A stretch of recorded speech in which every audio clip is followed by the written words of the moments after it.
Hello everyone and welcome back to my video series on the Starship Troopers Terran Command Scenario Editor. And today I'm going to be showing you some tips and tricks with the Decor tab here. So let's go ahead and get into it on how you can elevate your decoration work. Now, all the options we have here, we have all these awesome decorations that are available to you, the editor, to make up and dress up your mission here. I have a couple decorations here that kind of add to the feel of this base right here. But that's just with me placing stuff down.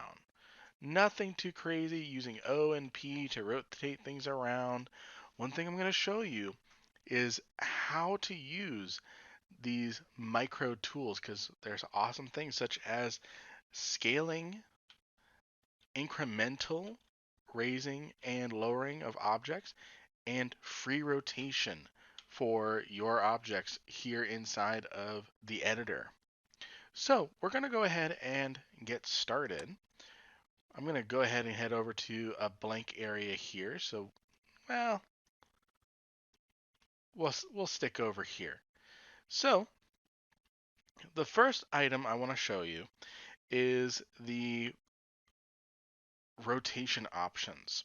So we have here, if you press O and P on your keyboard, you can rotate back and forth on an object. Now, one thing to keep in mind, if you hold down the Shift key and then use O and P, you can free rotate the object however you like.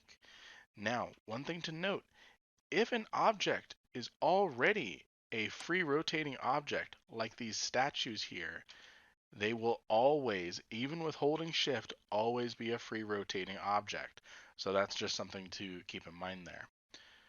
So this is awesome if you want to get a very, let me go ahead and find something here. This is great if you really want to micro manage how your cities, your objects, your nature ends up looking. So this is great options for you to have greater control over how your scenario looks. Previously, if we were to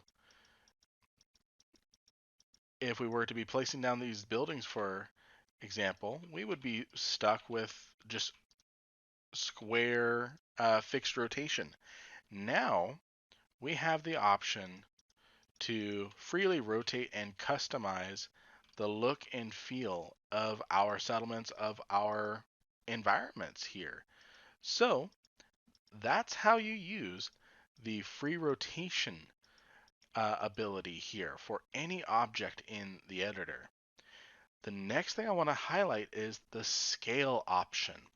Now, this is an awesome option for you to use, and it really unlocks a lot of things. So, for example, I can scale up this settlement wall here, and I can really customize the look and feel of this base here. So this is a wall that no one has ever attempted to make before. And if I continue on with this, I can really create a super unique base that no one has built before. So these are really awesome tools for you. And keep in mind that scaling and upscaling doesn't really change by holding shift. So all you have here is just scale up, scale and scale down. Now, here's a very neat trick. You can scale down to the point that the object inverts. So, on this particular object, it doesn't work too well. However, there are certain objects that this works very well with. So for example, if I grab a warrior bug, for example, and if I shrink this down, it's now an upside down warrior bug. So I can place this down and I've got a whole new set of dead bugs to play with. Now, So that's what happens when you invert something. There's a bunch of different options that you can play with. For example, we have this chimney here. Actually, it's this one that produces smoke. Well, now, ladies and gentlemen, we have our very own smoke generator. So I'm going to scale this down, and I'm going to place that down right there. In just a moment, we should see some smoke in just a moment. Place that right there. Maybe that's a little better. There we go. We have our very own smoke generators now, just by taking these big chimneys and shrinking them down in size, so that way we can use them as little miniature smoke generators. So that's something that you can do now. So now, one thing that is also very useful, and I'm going to put a couple pictures up on the screen, is some players have taken it to a whole nother level and have taken these tents here and have gone in, inverted them, and used them as boats. I'm going to put a couple screenshots here of some work that players have done. So there's a lot of creativity that you can get away with now with these decoration tools. So the last thing I'm going to show, which is probably a little less exciting than what I just shared, but it's still equally as important as it unlocks a whole lot of options for you, is the height adjustment. Before the public release of the editor, you were restricted to the incremental up and down for decorations.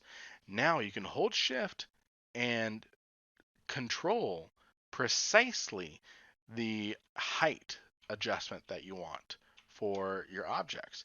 So this opens up a whole lot of options for you. So for example, if I just really, really wanted to, I can go ahead and just place a bunch of these stacked up.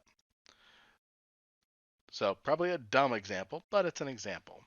So one thing that is neat for that is players are using it to more accurately stack shipping containers. So I'll share a screenshot on screen of what that looks like.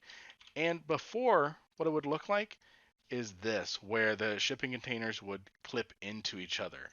But now, because we have this precise height adjustment, we can create much more realistic shipping containers, as well as anything else that we can dream of.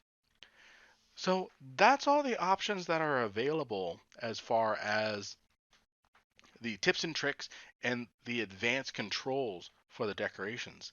One thing I want to show you really quick is a tool you may not use often, but it's definitely still a tool, is the copy and paste function. So what you can do is you can press F2 on your keyboard, click and drag an area, and then you can copy with Control C. This will change the cursor on the cursor color here, and then go over to a completely different area and click. And you've copy and pasted a whole section of your map. Now keep in mind, this is going to copy the elevation as well. So, for example, if I raise the elevation of this area here, and then, I'm going to have to copy this again. Then I copy that and paste it. It's going to copy the elevation level as well. So that's just something you should be aware of. This is why it's probably not going to be used too often by you. But in certain circumstances, if you're working with a very flat map or you're making a city map and you have a lot of repeating structures, this is an awesome tool for you to be aware of, is that copy and paste function. Again, that is pressing F2 on your keyboard, clicking and dragging a area, pressing Control C, and click. Now, in previous versions, you could do a lot of copy paste, copy paste, copy paste, but it looks like you have to go get a new copy every time. But just like that, I created 4 copies of my outposts here. So those are the different options that are available to you as far as decorations and little editor tips and tricks. So you can increase the scale of objects, you can decrease the scale of objects to the point that they invert themselves, which allows for some very creative use of the tools. You can shrink objects down to take advantage of certain particle effects in areas that normally would not have been possible. You can incrementally and accurately raise and lower objects to your heart desire, and you can copy and paste and free rotate any object that you want. So, I hope this was helpful for you. On screen right now, as I kind of talk through this outro, I have a couple screenshots up that are showing how some of the community has rallied behind these tools and have already done some really incredible things with it. And we've only just barely gotten started. It's only been in public for about a week. So, very, very excited to see what other creators come up with now that I've spilled the beans, or more publicly made aware, these tools and how they're used. So again, if you have any questions or need assistance, check out the Terran Command official Discord or my Discord in the links below. I hope this video was helpful for you, and have a good day.